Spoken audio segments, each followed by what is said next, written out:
What's going on, all you car enthusiasts out there? Welcome to the channel. It is Midwest Cars and Customs, or if you want to, use the acronym, it's MWCC. I'm your host today, Corey, and we're going to be talking about a couple of things, about some cars that are coming out later on in this year. You see the thumbnail, you see the title, so you know which cars I'm talking about. It's the 2020 Corvette that has the engine in the back or mid-engine, or the 2020 Toyota Supra. Those are the two cars that we're going to be talking about today. So, let's get right into it, man, and we'll catch you in the video.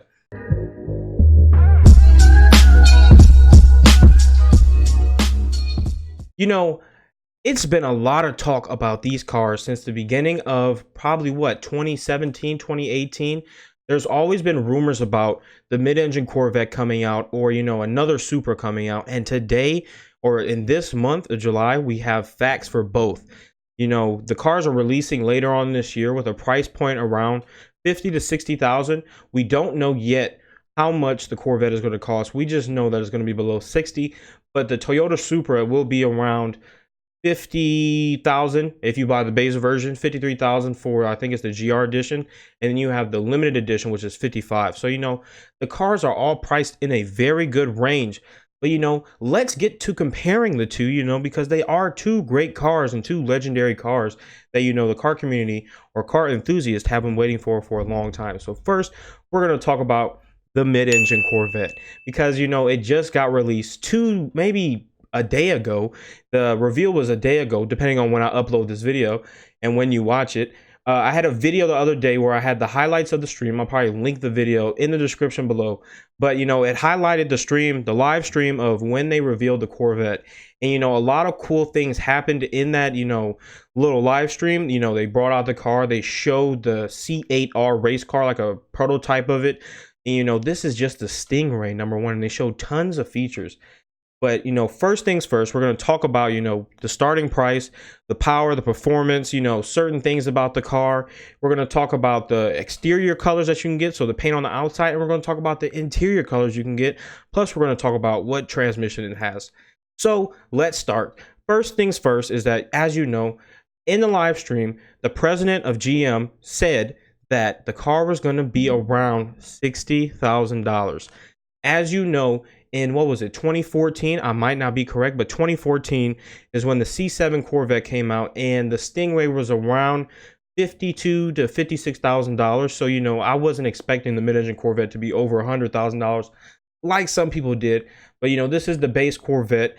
Now, the powertrain for the car is a 6.2 small block V8 LT2 engine. It's naturally aspirated, of course, because it's the first Corvette that is coming out. They don't release supercharged Corvettes for their first car because it's just ridiculous. And you want to see how the car builds over the years. But the engine, the LT2, will be producing 500 horsepower. It's actually 495. We're just going to round it up to 500, and it'll be producing 470 foot-pounds of torque.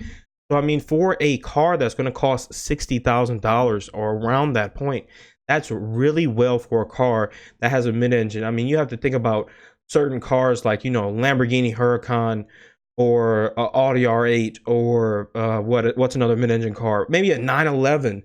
They all are around, the 400 to 500 horsepower range. Now, you do have certain extreme cars that, McLarens that are close to 600, or Lamborghinis like the Aventador, which is 700 horsepower, but this is just a base supercar that's going to be affordable so everybody can buy one, and hopefully I can get one. So let's talk about some performance specs for the car. The car is rumored to do 0 to 60 under 3 seconds. Now, this is not the base version. Of course, they're going to put some options on your car, but it was in the stream, and they said with the Z51 package, the car will do 0 to 60 in less than 3 seconds. Now, that's going to be pretty good because that makes the Stingray of the C8 Corvette is just as fast as the ZR1. And if you know, the ZR1 had 755 horsepower and 750 pound-feet of torque. The car is ridiculously fast, but for this base mid-engine, it's already beating the front engine. Like, I love the Corvette, don't get me wrong, but there's a lot of people out there that I see that, that say, oh yeah, this disrespects the Corvette because it doesn't look like a Corvette and the engine's not in the front, so it doesn't matter. Look, I love the car. I love all cars, man, and this is just, you got to think about it like this. It's a next it's like they're moving into a new generation because they reached perfection in the front engine rear wheel drive cars. You couldn't get any further with like how much better could you make that platform, you know? So they had to switch to rear engine, and as it already is, the mid engine is already better than the front engine in 0 to 60 times in the base model. So, you know, I think that's pretty good. But there was another thing talking about the transmission. I'm just going to read this little quote right here. It says, the Corvette has a super low first gear and close ratios between gears 2 through 6 for ultimate acceleration. So we don't know how, like, the top speed of the car yet or anything, but I'm expecting it's going to be near 200 miles per hour. It might not hit 200, it might be like 180, 190, but I mean, hey, for a base Corvette, that's pretty freaking good. And it also said an electronic limited slip differential and launch control further the boost traction and acceleration. So it's going to have launch control from day one. You don't have to go to a tuner and go get it put in. It's going to have it from day one, which makes the car an instant competitor, you know, in the 0 to 60 or in quarter mile time. So, you know, you don't have to worry about that. Now let's move on to the next point. So we're going to talk about the 12 exterior colors, or the paint that you can get on the outside of the car. Now, some of these colors are like, you know, still some of the colors that they have on the Vets that you can get right now. But, you know, I'm going to try to find a picture of maybe a C7 or the C8 in these certain colors, and I'm probably going to put it right up here so you can see it when I'm talking about it. The first color we're going to talk about is torch red. Now, you see a lot of torch red C7s, and if I had a Corvette, most likely the color would be red. I love red. Red's my favorite color. If you can't tell, I like red. My chair is white, black, and red. You know, the light in my room is red.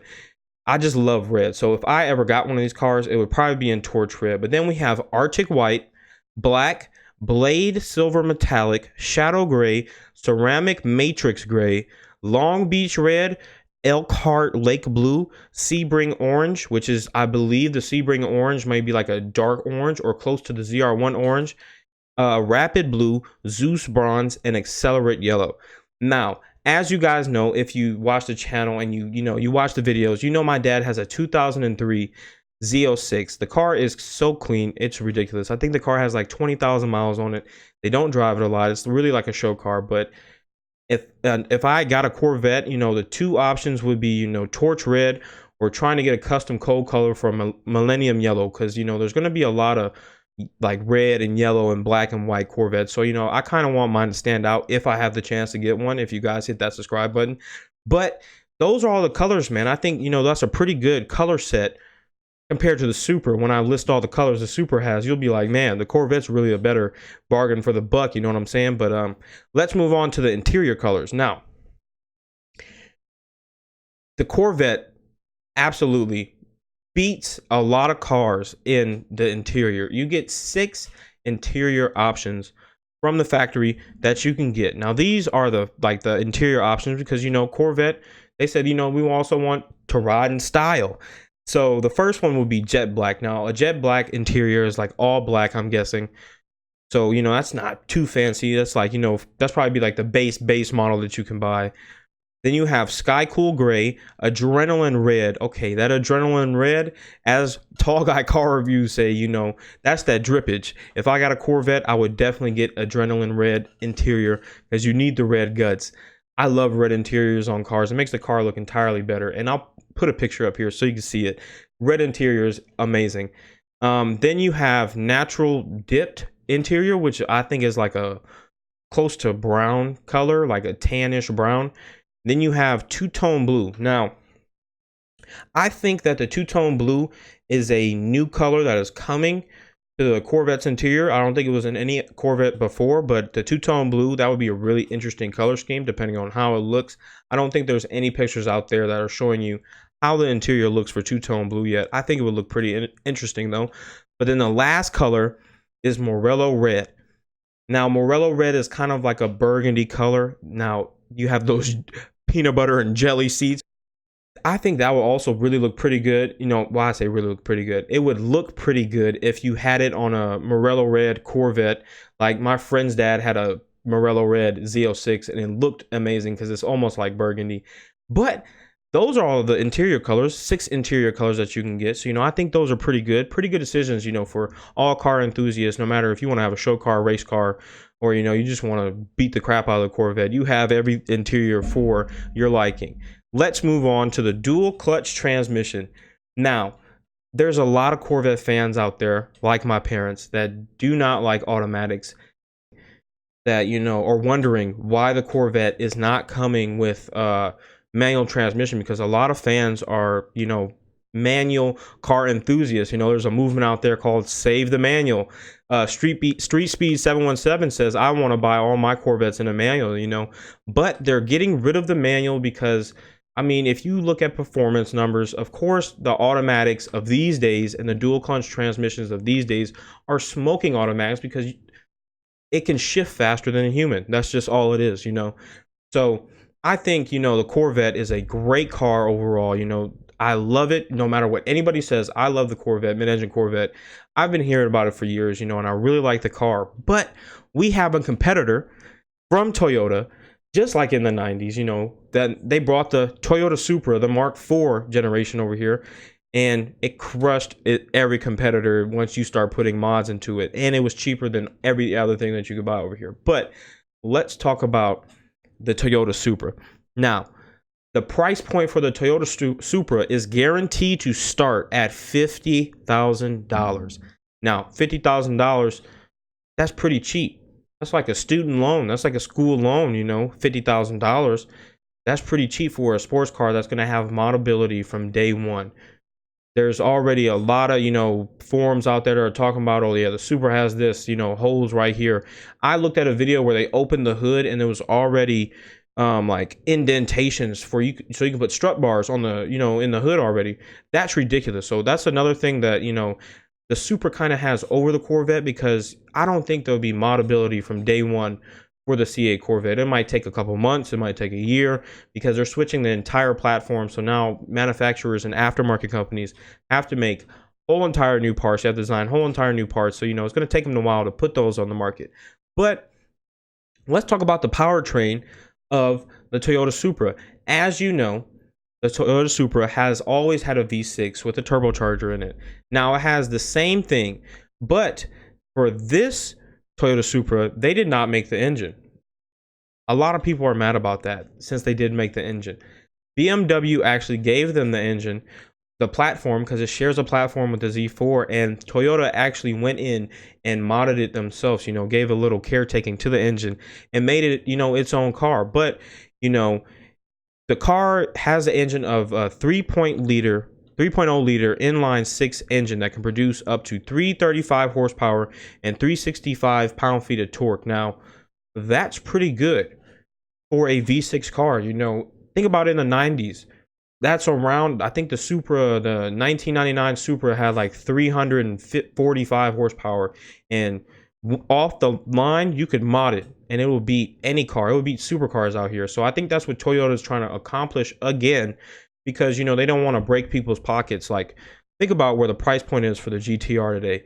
The GTR starts at $110,000. In 2009, when the GTR came back, it was $53,000. So, the car price has went up astronomically, to where, people are like, oh yeah, I don't even know if I can afford that car anymore. But Toyota's trying to make it possible for people, car enthusiasts, because that's who's buying the car. People are not buying the Supra that, oh yeah, I'll go to the Toyota dealership and I'm about to get the Supra. Fans of Toyota, like real people who like Toyotas, they like economy cars. They like, the RAV4. The Supra is going to be sold to like a certain amount of people, but Toyota brought it back to see how it's going to do in today's market, because a lot of people like sports cars. But let's move on to the next topic, which is performance. And we have a lot of performance, stats on the Supra, because the car has been in testing for a long time. You can go watch on Motor Trend's channel. They have talked about it. Top Gear's talked about it. There's tons of shows that have talked about the car. Unlike the Corvette C8, which just got released a day ago, you can't find a lot of information or quarter mile times, or 0 to 60 times, or maybe the top speed of it. There's none of that out yet. So the Supra actually has an advantage over the Corvette right now in statistics, because you can actually see how the car performs. Now, in the quarter mile. The car runs a 12.3 second quarter mile at 114 miles per hour. Now, I mean, hello, that's quicker than my Subaru. I never ran my Subaru in a quarter mile, but I know it's not running a 12.3 from the factory. When I had my original engine in it, I definitely know I was probably in the 14s or 15s. So the Supra is a pretty quick car from the factory. You're 2 seconds off, 2.5 seconds almost off of a 10-second quarter mile, and this is stock off the factory. Now, there's a great, wonder about this car. Like, is it going to be better than the BMW Z4? Now, I have done a ton of research on this car because I'm a real fan of the Toyota Supra, and I can tell you that I've seen multiple videos where they raced the BMW Z4 and the Toyota Supra in a quarter mile race. I think it was on Top Gear. I'll probably link the video down below, but yes, they raced the two cars, and the Toyota Supra beat the BMW Z4 by like 6 car lengths. It was a huge gap. So I think that, Toyota actually made the engine their own. Maybe the car is lighter, it performs better. Like, I think the Toyota Supra is more of a sports car, to where the BMW Z4 is more of a, daily driven roadster, if that makes sense. Not a too aggressive around the corners. You just want to go out and have a nice drive. That's what I think the Z4 will be. But the Supra will definitely be a supercar. Not a supercar like from the factory, but you can mod it to turn it into a 600, 700 horsepower car that can keep up with, Lamborghinis and Ferraris. But let's move on to the next thing, which is the colors that you can get the paint on the car. Now, first thing first, we have the Phantom Matte Gray. Now, I had a video where I was at the auto show, and that was the first car I seen. Now, I think they said that that matte gray is limited just to the premium, the limited GR edition, the launch edition that's coming out. So if you can't get that edition, I don't think you can get that color. And then we have Absolute Zero White. I don't know if I'm going to say this right. Tungsten Silver, Turbulence Gray, Renaissance Red 2.0. Now, if I had a Supra, I tell people this all the time, man. If I got a Supra, it would be in the Renaissance Red. Why? Because my favorite color is red. I love red. My Subaru was red at one time, and I just fell in love. That's when I fell in love with the car. But let's keep going. We have Nitro Yellow, which is really like it's close to a banana type of yellow. And then we have Nocturnal Black, which is the all black car.